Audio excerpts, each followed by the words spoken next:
Welcome to Have You Read It, the channel where we bring books to life, one summary at a time. Today we're tackling John C. Bogle's John Bogle on Investing, the First 50 Years, a collection of essays and speeches spanning Bogle's illustrious career in the mutual fund industry. This isn't just a how-to investing guide, it's a deep dive into investment philosophy, idealism, and the human values that shaped one of the most influential figures in finance. Get ready for a deep dive into the world of investing, Vanguard, and the man who dared to challenge the status quo. The book begins with a fascinating introduction, offering a retrospective on Bogle's life and career. It reveals how his 1951 Princeton thesis, The Economic Role of the Investment Company, laid the groundwork for his future endeavors. This thesis, reprinted in full in the book, demonstrates Bogle's early understanding of the mutual fund industry's potential and the importance of minimizing costs for investors. It's amazing to see how his early insights shaped his later work at Vanguard. This sets the stage for his long and impassioned crusade for low cost and transparency within the industry, a crusade highlighted throughout the book's many essays. A significant portion of the book focuses on investment strategies for the intelligent investor. Bogle uses compelling analogies, like the bagel and the donut, to explain the difference between investment returns and speculative returns. He argues that while speculative returns can be exciting in the short term, sustainable wealth comes from consistent, long-term investment returns. He repeatedly emphasizes the importance of understanding the sources of stock market returns, dividend yields, and earnings growth. This is a theme that repeatedly appears throughout the book, even in his later writings when the market landscape has shifted. In several essays, Bogle thoroughly critiques active money management, presenting data that shows the consistent underperformance of actively managed mutual funds against market benchmarks such as the S&P 500 and the broader Wilshire 5000. He argues against the search for a winning needle in a haystack and advocates instead for owning the entire haystack, a broad market index fund.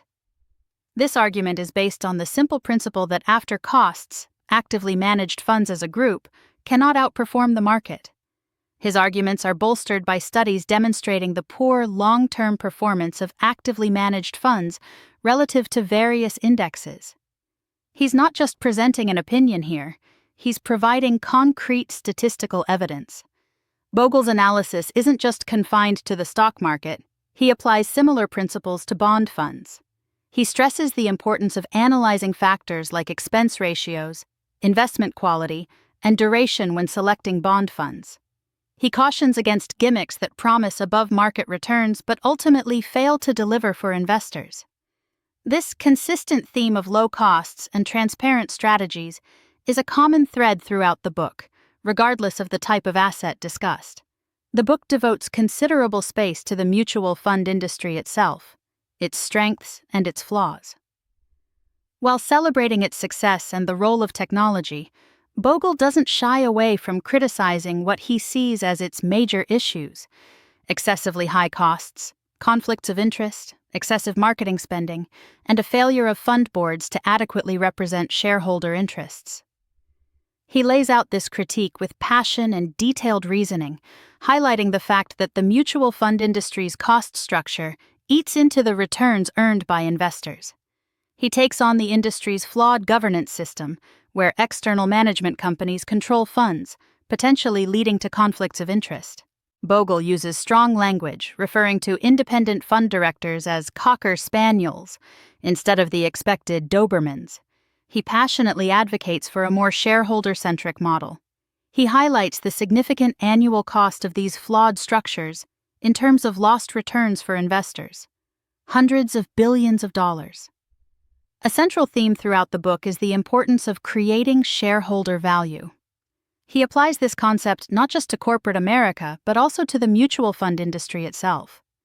Bogle argues that the industry has largely failed to create value for its own shareholders, failing to achieve returns above their cost of capital.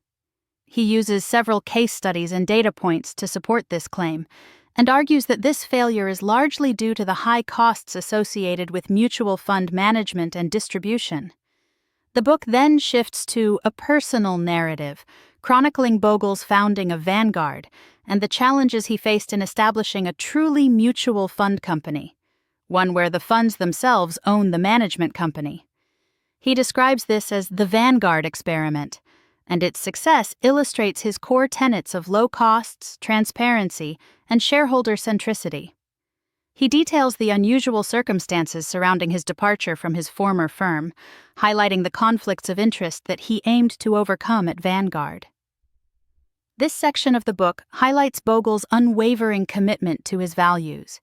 It's a testament to his leadership and vision, emphasizing the importance of staying true to one's principles even in the face of adversity. He emphasizes that while he may be viewed as a disruptive innovator, his actions were primarily driven by a deep commitment to protecting the interests of investors. He uses examples from his own experience to illustrate the importance of honesty, candor, and service to others. Bogle discusses the evolution of Vanguard's management style, reflecting his servant leadership approach. He emphasizes the importance of empowering employees to make decisions, creating a culture of shared responsibility. The growth of Vanguard to its current scale is then used to illustrate the effectiveness of this approach. This is contrasted with the often flawed models of competing firms. The book contains several speeches Bogle delivered to various audiences, demonstrating his long-standing commitment to communicating his investment philosophy. These speeches provide insightful commentary on topics ranging from the importance of simplicity in investing to the broader ethical implications of financial markets.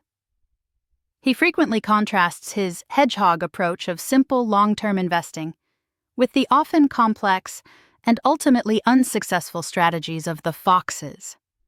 The book's final section includes the full text of Bogle's 1951 Princeton thesis.